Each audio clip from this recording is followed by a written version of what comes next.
Hi hello welcome back to my channel. ఇంకొక dieting recipe ఇంకో రెసిపీతో వచ్చేసానండి. అదేంటంటే 45 గ్రామ్స్ ప్రోటీన్ మీకు ఒక 10 మినిట్స్లో ఈ రెసిపీ చేసుకొని తింటే వస్తుంది. అదేంటంటే మూంగ్ దాల్ పన్నీర్ చిల్లా. దీన్ని ఎలా ప్రిపేర్ చేయాలో చూసేద్దాం. వీడియోని చివరి దాకా చూడండి. ముందుగా అయితే వీడియోని లైక్ చేసి చూద్దాం స్టార్ట్ చేయండి. అలాగే మిగతా రెసిపీస్ కూడా ఉన్నాయి నా ఛానల్లో, ఒకసారి వెళ్ళి చూడండి. నచ్చితే నా ఛానల్ని సబ్స్క్రైబ్ చేసుకోండి ప్లీజ్ అండి. దీనికోసం ముందుగా ఇక్కడ పెసలు చూసారు కదా, పెసల్ని నేను ఓవర్ నైట్ నానబెట్టుకున్నాను. తర్వాత వాటిని క్లీన్ చేసి మిక్సీ జార్లో వేసుకున్నాను. ఇప్పుడు దాంట్లోకి మీరు తినే కారాన్ని బట్టి పచ్చిమిరపకాయలు, అలాగే చిన్న అల్లం ముక్క వేసేసుకోండి. వేసుకొని దాంట్లోకి కొంచెం కొత్తిమీర కూడా వేసుకోండి. వేసుకొని ఈ 3 సరిపోతాయండి. వేసుకొని వాటర్ వేసుకోకండి. వాటర్ వేసుకోకుండా వాటిని కచ్చా పచ్చాగా మిక్సీ పట్టుకోండి. ఇలా మిక్సీ పట్టుకున్నాక ఇప్పుడు దాన్ని ఒక మిక్సింగ్ బౌల్లోకి షిఫ్ట్ చేసుకోండి. సో మిక్సింగ్ బౌల్లోకి వేసుకొని దాంట్లోకి వాటర్ వేసుకోకండి. ముందుగా దాంట్లోకి సన్నగా తరిగిన ఉల్లిపాయ ముక్కల్ని వేసుకోండి. కొంచెం ఎక్కువగానే వేసుకోండి, తినేటప్పుడు బాగుంటుంది. తర్వాత దాంట్లోకి కొంచెం జీలకర్ర, మీకు కావాలంటే దీంట్లోకి కొంచెం ధనియా పౌడరు, జీరా పౌడర్ కూడా వేసుకోండి. తర్వాత మెయిన్ ఇంగ్రీడియంట్ పన్నీర్ తురుము. ఇలా తురుముకొని పన్నీర్ని కూడా వేసుకోవాలి. తర్వాత మీ టేస్ట్ని బట్టి సాల్ట్ యాడ్ చేసుకోండి. యాడ్ చేసుకున్నాక మొత్తం కలిపేసుకోండి అన్నీ కలిసేటట్టు.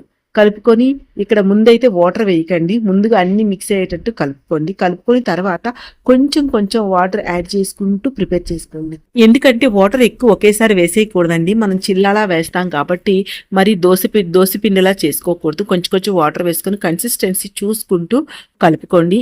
ఈ స్టేజ్లో మీరు సాల్ట్ సరిపోకపోయినా, కారం సరిపోకపోయినా కొంచెం యాడ్ చేసుకోండి. పెప్పర్ పౌడర్ కావాలన్నా యాడ్ చేసుకోండి. మీరు తినే టేస్ట్ని బట్టి వేసుకుంటే సరిపోతుంది అనమాట. సో చూసారు కదా, కొంచెం కొంచెం వాటర్ వేసుకుంటూ ఇలా కన్సిస్టెన్సీ వచ్చినంత వరకు కూడా ప్రిపేర్ చేసుకొని పక్కన తీసి పెట్టుకోండి.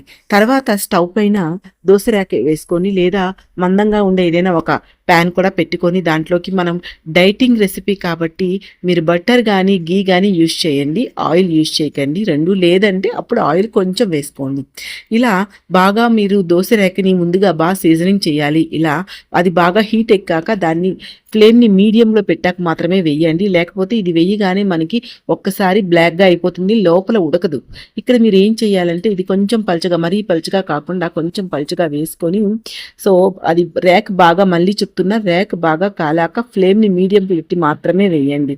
వేసుకొని పైన మళ్ళీ కొంచెం బటర్ వేసుకోండి. వేసుకొని దానిపైన మూత పెట్టుకొని లో ఫ్లేమ్లో ఒక 5 మినిట్స్ దాకా కుక్ చేసుకోవాలి. ఎందుకంటే మనకి లోపల పన్నీర్ ఉంది, అలాగే ఇది మనకి పెసలతో చేసిన పిండి కాబట్టి తొందరగా ఉడకదు. మనం ఒకేసారి హైలో పెట్టేస్తే అడుగు పట్టేస్తుంది, పైన లేయర్ బ్లాక్గా అయిపోతుంది, టేస్ట్ బాగోదు. ఇంక టేస్ట్ బాగోవాలి అంటే మీకు లో ఫ్లేమ్లో పెట్టి నెమ్మదిగా కుక్ చేసుకోవాలి. సో అప్పుడే బాగుంటుంది. పైన ఫ్రై అయిపోయినట్టు కనిపిస్తుంది కానీ లోపల ఫ్రై అవ్వదు. అందుకని లో ఫ్లేమ్లో నెమ్మదిగా మనం కుక్ చేసుకోవాలి. ఇదైతే గుర్తుపెట్టుకోండి. టేస్ట్ అయితే చాలా బాగుంది. సో టేస్ట్లో అయితే ఎటువంటి కాంప్రమైజ్ లేదు. ఇలా 2 సైడ్స్ కూడా దాన్ని ఒక ఫ్లిప్ చేసుకుంటూ ఉండాలి. ఫ్లిప్ చేసుకుంటూ మూత పెట్టుకుంటూ ఉండాలి. అప్పుడే టేస్ట్ అనేది బాగుంటుంది. హెల్త్కి హెల్త్, టేస్ట్కి టేస్ట్. చూసారు కదా ఎంత బాగుంది కదా. అయితే దీన్ని తినేటప్పుడు కూడా మీరు ఎటువంటి చట్నీస్తో కాకుండా నార్మల్గా తింటే కూడా చాలా టేస్ట్గా ఉంటుందండి. అందుకే పిండి కలిపేటప్పుడే చెప్పాను, మీకు టేస్ట్కి తగ్గట్టు మీరు స్పైసెస్ కానీ ఏవైనా వేసుకోవాలి. ఇక్కడ చూడండి, నేనైతే ఒక 3, సో చాలా టమ్మీ ఫిల్లింగ్గా ఉంటుందండి. ఇక్కడైతే నేను 3 చిల్లాస్ చేసుకున్నా, విత్ కర్డ్తో తినండి. కాంబినేషన్ చాలా బాగుంటుంది. సో హెల్త్కి కూడా మంచిది కదా. సో ఇంకా లేట్ చేయకుండా మీరు కూడా ప్రిపేర్ చేసేయండి. ఎలా వచ్చింది అనేది మీ ఒపీనియన్ కామెంట్ సెక్షన్లో షేర్ చేసుకోండి. మిగతా వీడియోలు కూడా ఉన్నాయి, ఒకసారి వెళ్ళి చూడండి. నచ్చితే నా ఛానల్ని సబ్స్క్రైబ్ చేసుకోండి ప్లీజ్ అండి.